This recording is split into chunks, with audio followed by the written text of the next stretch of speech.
Fertility के मरीज़ हमारे पास आउटडोर में बहुत ज़्यादा तशरीफ़ ला रहे होते हैं। फर्टिलिटी इन अ सेंस कि शादी के बाद लोग जो शिकायत कर रहे हैं कि बच्चा नहीं हो रहा या प्रेगनेंसी जो अचीव नहीं हो पा रही। तो उसमें आज की इस जो वीडियो है उसमें हम डिटेल से डिस्कस करेंगे कि डाइट के अंदर कौन-कौन से फैक्टर्स जो है आप अडॉप्ट कर सकते हैं। इसके अलावा बहुत सी हैबिट्स ऐसी हैं जिनको अपना सकते हैं। कौन-कौन से चीज़ें आप ज़िंदगी में अपनी चेंज ला के या रूटीन में करके अपना के अपने स्पर्म के काउंट को बेहतर कर सकते हैं। क्योंकि फर्टिलिटी वाले मरीज़ों में अक्सर देखने में आता है कि स्पर्म्स तो सीमन एनालिसिस की रिपोर्ट के ऊपर आ रहे होते हैं, मगर उनकी जो अंदर उनकी काउंट है वो अब नॉर्मल हो चुकी है या उनकी जो शेप है वो बिगड़ चुकी है, उनकी मोटिलिटी जो है वो नॉर्मल नहीं रही। तो ये ऐसे मामलात हैं जिनको रिवर्स किया जा सकता है, जिनको देख के कुछ अद्वियात के साथ कुछ चीज़ें अपना के बहुत हद तक कंट्रोल में किया जा सकता है और प्रेगनेंसी को अचीव किया जा सकता है। और हमारी रोज़मर्रा की जो क्लिनिकल प्रैक्टिस होती है यूरोलॉजिस्ट की, उसमें हम जब इन चीज़ों को अडॉप्ट करने का कहते हैं तो बहुत से मरीज़ हमें आके बताते हैं कि ये चीज़ें अपनाने के बाद जो है, जो कि नॉर्मल रूटीन में नॉर्मल ज़िंदगी में हर बंदा जो कि इन मसाइल से दुचार है वो जब अपना सकता है तो वो बहुत हद तक बेहतरी महसूस कर सकता है और अच्छे रिजल्ट्स आते हैं और प्रेगनेंसी बहुत से लोगों में इसमें अचीव हुई है। अब ये चीज़ें क्यों हो रही होती हैं, इसमें नुमायाँ तौर पे जो फैक्टर है उसके बारे में तो कुछ ऐसी कोई चीज़ नहीं है जो कि डायरेक्ट बताए कि जी ये ही एग्जैक्ट वजह है। मर्दों में पिछली सदी की निस्बत इस वाली सदी में और बढ़ते हुए टाइम के साथ साथ फर्टिलिटी का जो पोटेंशियल है वो ख़तरनाक हद तक कम होता जा रहा है और डिस्टर्ब होता जा रहा है। और इसके डिस्टर्ब होने की वजूहत में नुमायाँ फैक्टर जो हैं उनको अगर हम डिस्कस करें तो उसमें जो वज़न का बहुत ज़्यादा बढ़ जाना है। बहुत सी जॉब्स ऐसी हो चुकी हैं जिसमें सेडेंटरी लाइफस्टाइल होता है, सारा दिन ऑफिस में बैठे रहने का काम है, तो उसमें वज़न बहुत ज़्यादा बढ़ रहा होता है। इसके अलावा डाइट जो है फ़ास्ट फूड होने की वजह से उसमें भी वज़न बढ़ने की शिकायत रह सकती है। ये भी चीज़ें स्पर्म्स को जो है बुरी तरह से डिस्टर्ब करती हैं। इसके अलावा लोगों में ड्रग की एडिक्शन जो कि बहुत ज़्यादा बढ़ रही है।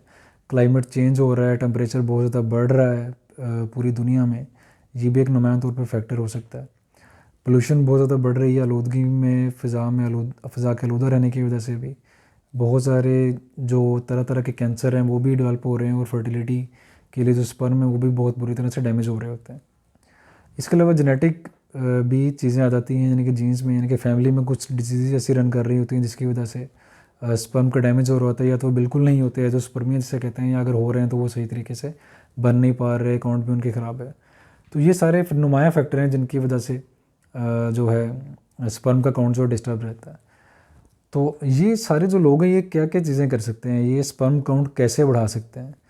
तो सबसे जो अच्छा एक फैक्टर है उसमें डाइट का हम कहते हैं कि आप कोशिश करें कि आप जो हेल्दी बैलेंस डाइट है उसको लें। तो डाइट में कौन कौन सी चीज़ें जो कि लेनी चाहिए, उसमें हम कहते हैं कि ग्रीन जो लीफी वेजिटेबल हैं उनका रोल बहुत ज़्यादा अच्छा है, क्योंकि वो उनमें एंटीऑक्सीडेंट्स बहुत अच्छी मिक़दार में पाए जाते हैं। वो जो है नुमायाँ तौर पे स्पर्म की जो क्वालिटी है उसको बेहतर करने में उनका बहुत अहम रोल होता है। इसके अलावा नट्स हैं, ड्राई फ्रूट्स जिनको हम कहते हैं, जो है वो बहुत अहम रोल प्ले करते हैं। बीन्स जो हैं वो बहुत अहम रोल उसमें प्ले करते हैं। बीन्स के अंदर भी बहुत ज़्यादा जो कि अच्छे वाले प्रोटीन्स और अच्छी विटामिन से भरपूर होते हैं, तो वो जो है अपना एक अहम रोल प्ले करते हैं स्पर्म की काउंट को बेहतर करने में और स्पर्म की जो मोटिलिटी उसको बेहतर करने में। इसके अलावा पम्पकिन सीड्स जो है उनका भी बहुत ज़्यादा अहम जो रोल है वो गर्दाना गया है इसके हवाले से, स्पर्म के काउंट को बेहतर करने या स्पर्म की मोटिलिटी को, उनकी शेप को बेहतर करने में बहुत अहम कंसिडर किए गए हैं। कौन सी चीज़ें खुराक में नहीं लेनी चाहिए, उसमें हम ये कहते हैं कि जी फ़ैट्स जो हैं जो बुरे वाले फ़ैट्स होते हैं उनको अवॉइड करें। जो रेड मीट है उसको कोशिश करें कि थोड़ा सा एहतियात के साथ लें। वैसे तो रेड मीट बहुत ज़्यादा अच्छा होता है फर्टिलिटी के पोटेंशियल, मगर इसका बहुत ज़्यादा बेहतर से इस्तेमाल भी हमें बहुत ज़्यादा चीज़ों में बीमारियों का शिकार कर रहा होता है। तो उसको जिस तक हो सके अवॉइड करना चाहिए, क्योंकि इसके साथ इसके अंदर मुज़र वाले जो फैट्स हैं वो भी अक्सर पाए जाते हैं जो कि हाइपरटेंशन और मोटापे की वजह बन रहे होते हैं। नमक का जो इस्तेमाल है वो कम करें, ये जो कि हाइपरटेंशन की तरफ भी लेके जा रहा होता है, ये भी चीज़ों में आपको बहुत ज़्यादा डिस्टर्बेंस कर रहा होता है। शुगर का इस्तेमाल जो चीज़ों में कम करें। आजकल ये देखा जा रहा है कि गैर महसूस तरीके से चाय के अंदर caffeinated cold drinks, Fiji drinks, energy drinks, sports drinks के अंदर फ्रक्टोज़ की फॉर्म में बहुत ज़्यादा चीज़ें आपको खिलाई पिलाई जा रही होती हैं जो कि लिवर के ऊपर चर्बी यानी कि फैटी लिवर का शिकार आपको कर रही होती हैं। इसके अलावा लबलबे को डैमेज कर रही होती हैं जो कि इंसुलिन रेजिस्टेंस डेवलप कर जाता है और बाद में आप डायबिटीज़ का शिकार हो सकते हैं। तो इन सारी चीज़ों से आप अवॉइड करें। ये सारी चीज़ें जब मोटापा बहुत ज़्यादा बढ़ जाएगा तो उसमें जो है फिर स्पर्म के ऊपर बहुत ज़्यादा उसमें बुरी वाली तब्दीलियाँ आती हैं और उन डैमेज हो जाते हैं। तो इस डाइट से अवॉइड करें जो कि आपको इन चीज़ों की तरफ लेके जा रही है, तो बहुत हद तक आप बेहतरी इसमें आ सकती है। इसके अलावा वज़न के ऊपर काबू पाएं, क्योंकि जो मोटापा है वो स्पर्म्स का दुश्मन है। वो स्पर्म का दुश्मन किस लिए है कि जब बॉडी के अंदर फैट बढ़ेगा तो एस्ट्रोजन भी बढ़ेगा। एस्ट्रोजन बढ़ेगा तो वो जो है स्पर्म काउंट को बुरी तरह से डिस्टर्ब कर देगा।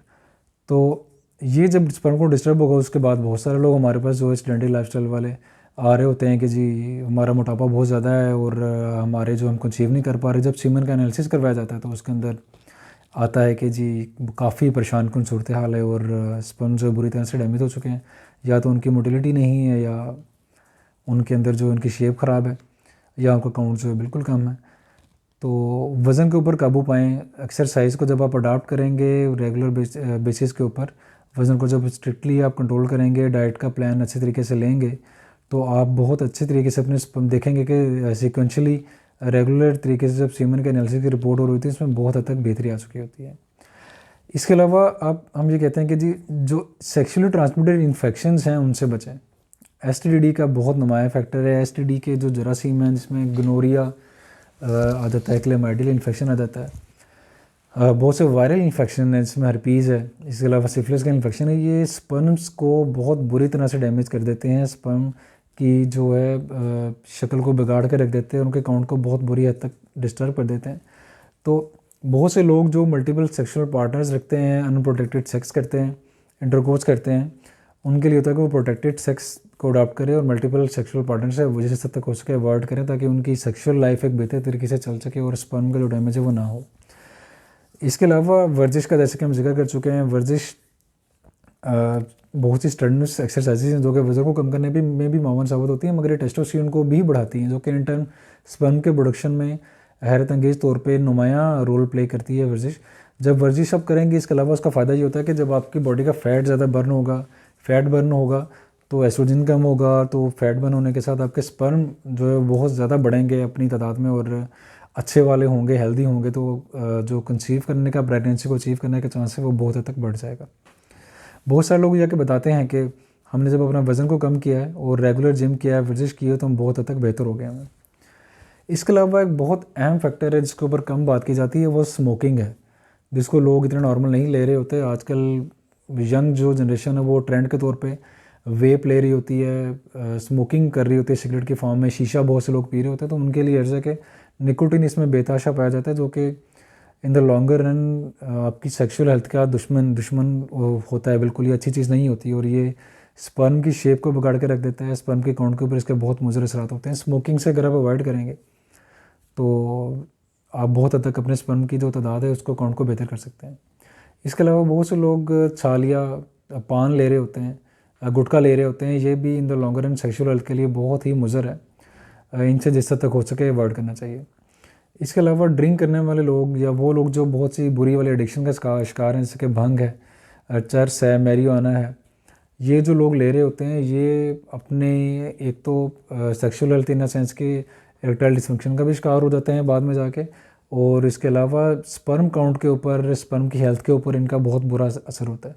जिस हद तक हो सके अगर आपका कोई दोस्त, कोई कंपनी आपकी बैड है तो जिस हद तक हो सके उसे अवॉइड करें, ताकि एक बार इसकी एडिक्शन जब स्टार्ट हो जाती है तो लोग बहुत बुरी तरह इसमें फंस जाते हैं। जब बुरी तरह फंस जाते हैं तो लॉन्गर रन में जाके जब इसको छोड़ छाड़ के जब शादी की तरफ आते हैं तो बच्चा पैदा नहीं हो रहा था, तो उसके बाद फिर रिग्रेट ही रह जाता है। तो इन चीज़ों से अवॉइड करके बहुत हद तक इसके स्पर्म की जो बेहतरी इसके ऊपर काबू पाया जा सकता है। इसके अलावा टेस्टीज़ एक ऐसा स्ट्रक्चर है जो कि हमारे जिस्म में बाहर एक थैली की अंदर, यानी कि स्क्रोटम जिसे कहते हैं, उसके अंदर पाया जाता है। क्योंकि बॉडी के अंदर टेम्परेचर ज़्यादा होता है तो इसलिए नेचुरली ये बॉडी से बाहर होते हैं जहाँ पे कम टेम्परेचर होता है। स्पर्म्स को अपने फंक्शन के लिए या स्पर्म को टेस्टिस के अंदर बनने के लिए कम टेम्परेचर की ज़रूरत होती है। टेम्परेचर कम होगा, स्पर्म्स जब ज़्यादा बनेंगे, अच्छे तरीके से बनेंगे और हेल्दी बनेंगे, तो वो बहुत एक अहम चीज़ होती है। इसीलिए हम कहते हैं कि सौना बाथ जो होते हैं उनसे अवॉइड करें, स्टीम वाले जो बाथ हैं उनसे अवॉइड करें, या बहुत ज़्यादा गर्म टेम्परेचर के अंदर नहाने से, गर्म पानी के साथ नहाने से, ज़्यादा गर्म पानी के साथ नहाने से परहेज़ करें, ताकि जो टेस्टिस के अंदर जो टेम्परेचर वो मेंटेन रहे। तो आपके स्पर्म जो है, जब टेस्टिस डैमेज नहीं होगा तो स्पर्म नॉर्मल बनेंगे, हेल्दी बनेंगे और अच्छी उनकी मोटिलिटी होगी और शेप अच्छी होगी, तो कंसीव करने का चांस भी ज़्यादा रहेगा। बहुत सी अद्वियात ऐसी हैं जिसमें कि स्पर्म को जो बुरी तरह से डैमेज करने की सलाहियत रखती हैं। उसमें एंटी डिप्रेसेंट, एंग्जाइटी वाली, एंटी साइकोटिक बहुत से मेडिकेशंस हैं, बहुत से एंटीबायोटिक्स ऐसी हैं, anti cancer, anti tumour drugs ऐसी होती हैं, एंटी एंड्रोजन जो कि वुमेन प्रोस्टेट की कैंसर के बाद भी वुमन चलाई जाती हैं, वो जो है बहुत हद तक स्पर्म को डैमेज कर देती हैं और उनके साथ बहुत से लोग इनफर्टाइल हो जाते हैं। तो इन अद्वियात को अपने मौलज के मशवरे के साथ या ख़ास इंटरवल तक लेके बंद करने के बाद बहुत तक इनके ऊपर काबू पाया जा सकता है। इसके अलावा बहुत अहम फैक्टर स्टीरॉयड्स के यूज़ के साथ है। बहुत से लोग जो अपना वज़न बढ़ाना चाहते हैं और जिम करते हैं, उनको जो प्रोटीन दी जाती है, तो प्रोटीन के अंदर स्टीरॉयड का इस्तेमाल बेतहाशा गैर महसूस तरीके से करवाया जाता है। या बहुत से ट्रेनर ऐसे हैं जो कि आपको गलत रास्ते पर डाल सकते हैं। तो जिम के अंदर जब स्टीरॉयड आप ज़्यादा लेंगे या टेस्टोस्टेरोन जब ज़्यादा लेना शुरू कर देंगे, तो एकदम से टेस्टिस की जो फैक्ट्री है वो अपना फंक्शन ब्रेन के साथ जब नॉर्मल तरीके से सिस्टम तो इस तरह से चल रहा होता है, जब वो फंक्शन नहीं कर पाएगी, बाहर से स्टीरॉयड या टेस्टोस्टेरोन जब ज़्यादा बल्क में लेना शुरू कर देंगे, तो टेस्टिस का जो स्पर्म की फैक्ट्री के तौर पे रोल है वो बहुत ज़्यादा हद तक ख़राब हो जाएगा। फैक्ट्री ये एकदम से मुनहदम होने का चांस इसमें बढ़ जाता है, यानी कि डैमेज होने का चांस बढ़ जाता है। तो स्पर्म इसमें नहीं बनेंगे। तो जिस हद तक हो सके जिम वाले अफराद को, जैसे कि हम बहुत सारी पहले भी वीडियोज़ में डिस्कस कर चुके हैं, स्टीरॉयड के साथ या ऐसी डेंजरस प्रोटीन से हर हाल में अवॉइड करना चाहिए।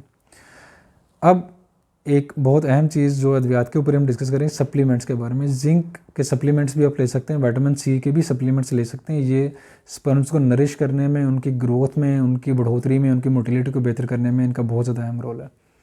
बहुत सी खुराकें जो हैं जिनके अंदर जिंक नॉर्मली पाया जाता है, जिस तरह के ड्राई फ्रूट्स हैं, नट्स हैं, इनके अंदर एंटीऑक्सीडेंट एक्टिविटी बहुत ज़्यादा होती है। या विटामिन सी वाली जैसे गज़ाएँ हैं, सिट्रस फ्रूट्स हैं, बेरीज़ हैं, ये आप ले सकते हैं। तो ये बहुत अच्छा रोल प्ले करती हैं आपके स्पर्म्स की जो है शेप को, स्पर्म की काउंट को बढ़ाने में, और स्पर्म की जो मोटिलिटी, उनकी हरकत उनको बढ़ाने में, आपके कंसीव करने के चांसेस बहुत ज़्यादा बढ़ जाते हैं। तो ये सारे फैक्टर्स हैं। इसके अलावा एक बहुत नुमाया फैक्टर है कि बहुत सारे लोग इंटरकोर्स करते हुए ब्रांडेड कुछ लुब्रिकेंट्स का इस्तेमाल कर रहे होते हैं। लुब्रिकेंट्स बेसिकली स्पर्मिसाइडल होते हैं, यानी कि स्पर्म की डेथ कॉज कर देते हैं। जिस हद तक हो सके लुब्रिकेंट्स से अवॉइड करना चाहिए। ऐसे वाटर बेस्ड मटेरियल यूज़ करने चाहिए लुब्रिकेशन के लिए जो कि स्पर्मिसाइडल ना हो। आजकल आपकी इन्फॉर्मेशन के मुताबिक आप इंटरनेट पर भी देख सकते हैं, बहुत से अच्छे वाले लुब्रिकेंट्स भी अवेलेबल हैं। तो अच्छी जाँच के बाद हमेशा अच्छे वाले लुब्रिकेंट्स आप इस्तेमाल करें। तो ये सारे फैक्टर्स आप अपना के अपने स्पर्म की जो काउंट है, उनकी जो मोटिलिटी है और उनकी जो शेप है, उसको बहुत हद तक बेहतर कर सकते हैं और अच्छे तरीके से अपनी लाइफ को गुजार के आप प्रेगनेंसी को अचीव कर सकते हैं। Thank you.